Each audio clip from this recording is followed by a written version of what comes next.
Hi, my name is Phil Fanstill, and I'm not used to making timely videos. But this thing in Syria is really upsetting me. And I was thinking about it tonight. I was reading. I actually tweeted, whatever. I tweeted the President Trump.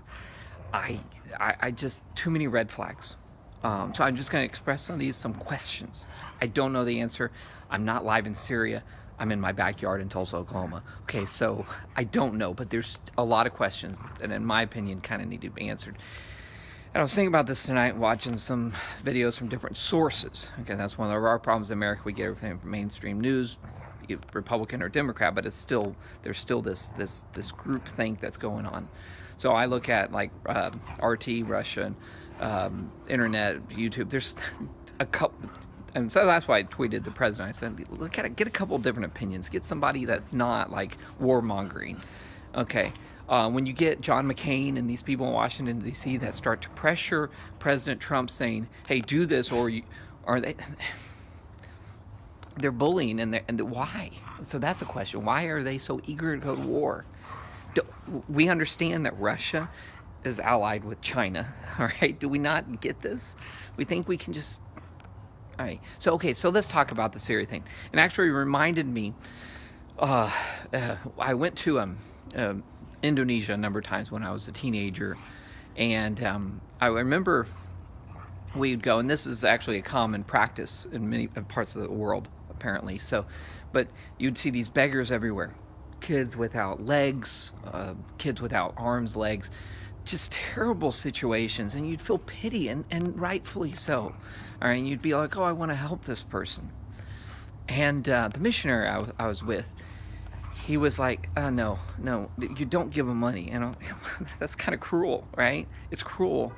And he explained, he said, no, what happens is they purposely mutilate their children many times, not all the time. There are reasonable beggars and accidents, but what happens is because people out of sympathy give money, it becomes an industry, almost a cottage industry, where they would actually mutilate their children. But certain people would take advantage of the situation. They would mutilate their children, which shows like the total lack of regard for life, right? But they'd mutilate their children so that they could use them to get money from begging, because begging was an industry. Now that runs so counter to the American way of thinking, the Judeo-Christian way of thinking. But this happens, and so when I saw that, I was like, oh my Lord. And it's sad because there are legitimate people that are born without limbs, and there are mutilations and there are accidents. But then if you support it, then you almost create more of it.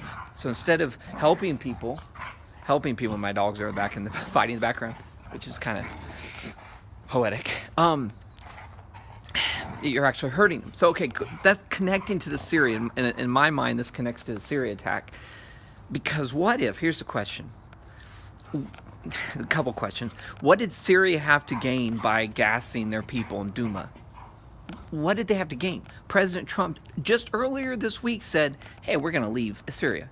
And then coincidentally, you have Syria, for no reason whatsoever, gassing their own people. They're winning the war. The war is almost over. Trump admits that, hey, the policy of the American interventionism over there, it needs to end.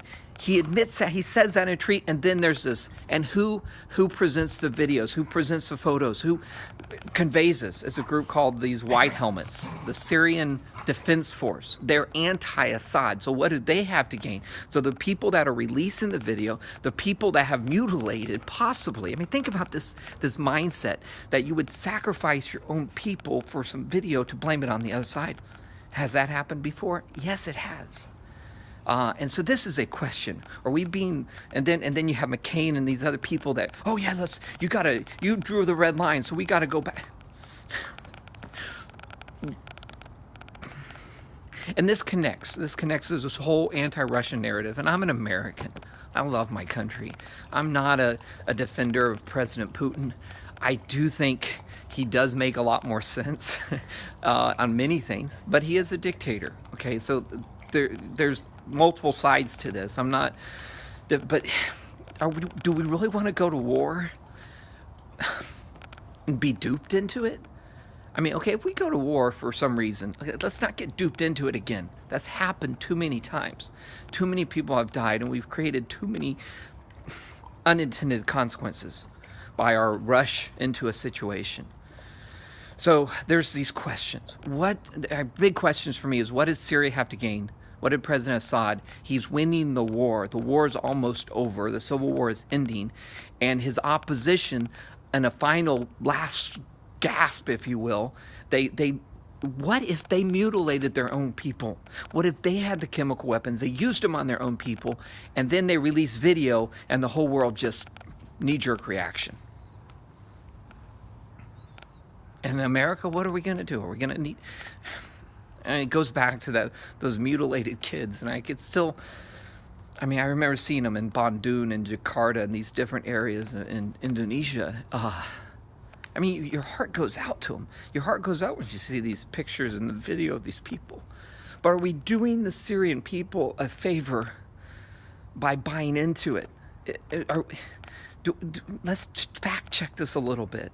If there's only one source, the opposition, the only source of this video and footage is the opposition that wants Assad out. And if we react, we perpetuate that, and they're going to do it again. If the war starts weighing down in 3 months, another chemical attack. Whose fault is that? Well, they did it, but we encouraged it. We paid the bribe. Not bribe, what's the word? We got duped. And what you pay for, you get more of. And if people can deceive you and you buy into it, they're going to keep deceiving you. So, anyway, these are some questions. I don't know the answer to it. It just really concerns me. So I'm just praying that the truth would be revealed, that we don't go headlong into another, that more people get hurt.